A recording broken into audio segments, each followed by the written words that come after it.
Thank you very much for joining us today. This is another moment where I would like us to take a look at what is happening within our economy, and especially with the introduction of the Hastlers Fund.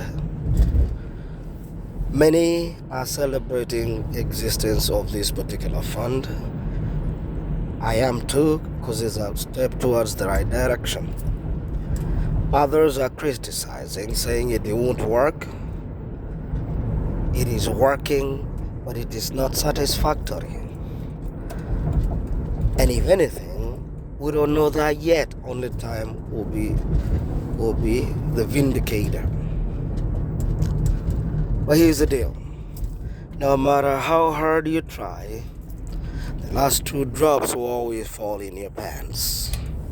On your pants. So, and that's the truth. There's nothing you can do about it.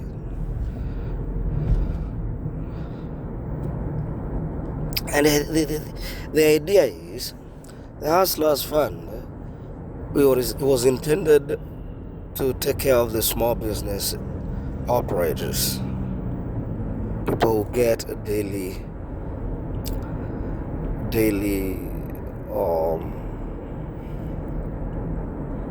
businesses, cash businesses, to be able to get their inventory and take it to their destination of sale, make good use, build credit with those people, that way they can be able to be running bigger businesses, grow their business. That's the very initial intention. But then there are those who will borrow, they don't have any business, they try to think about it, but it's not much of a business when it comes to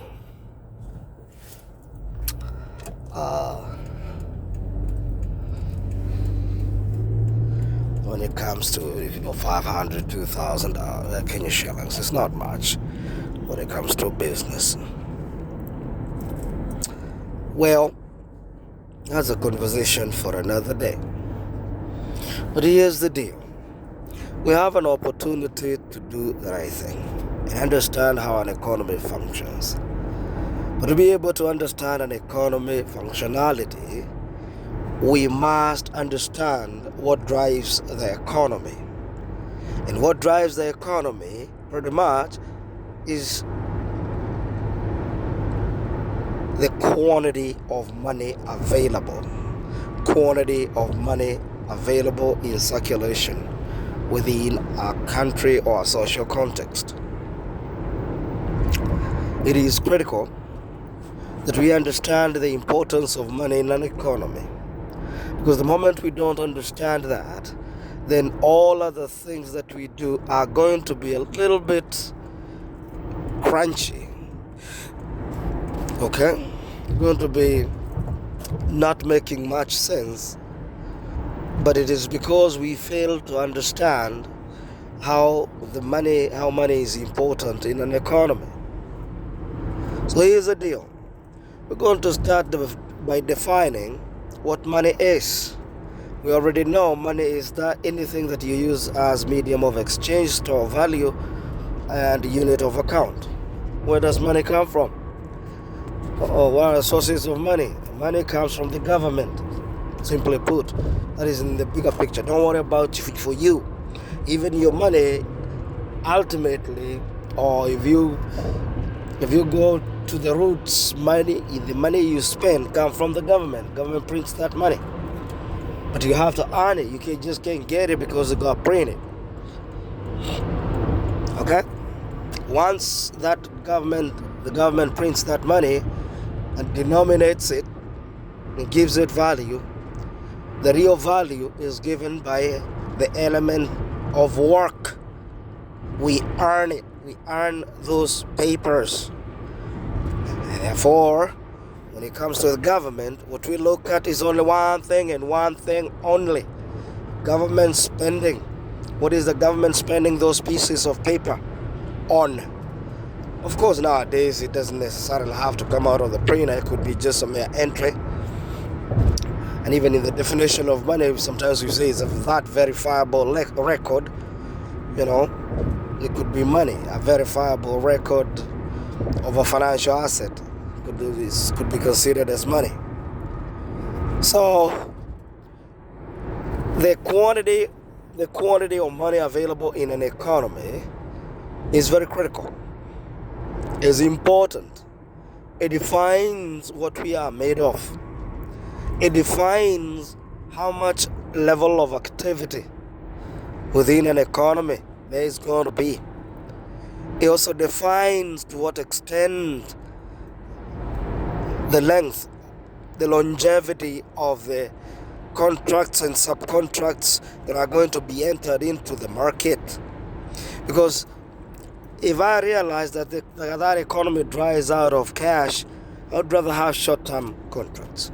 If I realize that economy never runs out of cash, I don't mind even entering into contracts like mortgages, which last between 25 and 30 years, or buying government bonds that are 30 to 40 years, 25 to 30 years, before they mature. Or in the case of mortgage, before it's paid off. You see, those are the influencers. So we need to come up with that particular figure that is standard. Not too little money in the economy, not too much money in the economy. Therefore, what is it that we are going to do? We are going to have the central bank run its numbers and crudely tell us how much money is there in the economy. Run the totals of banks, loans and all that. Run those numbers. Let's know how much is there. Let us determine whether we have too much.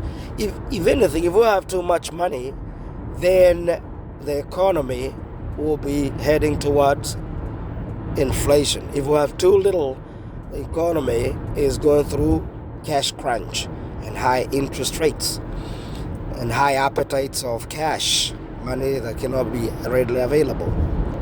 We do not want that. We need to change that where we can get as close as we can without causing inflation. And that is why we are going to continuously be increasing the quantity of money using the only two institutions that are capable of increasing the quantity of money within the economy, and that would be the banks and the government using its monetary policy committee. I'll be explaining that further as we go along, so join me. But before I go, I'll say the monetary policy committee gives this money to the government. Of course, it's passed by parliament, gives to the government. The government spends that money locally. It has to spend that money locally because the aim is to push this money into the economy. Don't forget to subscribe to our channel, watch our next video. My name is John Mutungi, and I'll be more than happy to answer any questions, comments. Kind comments are always welcome. Thank you very much.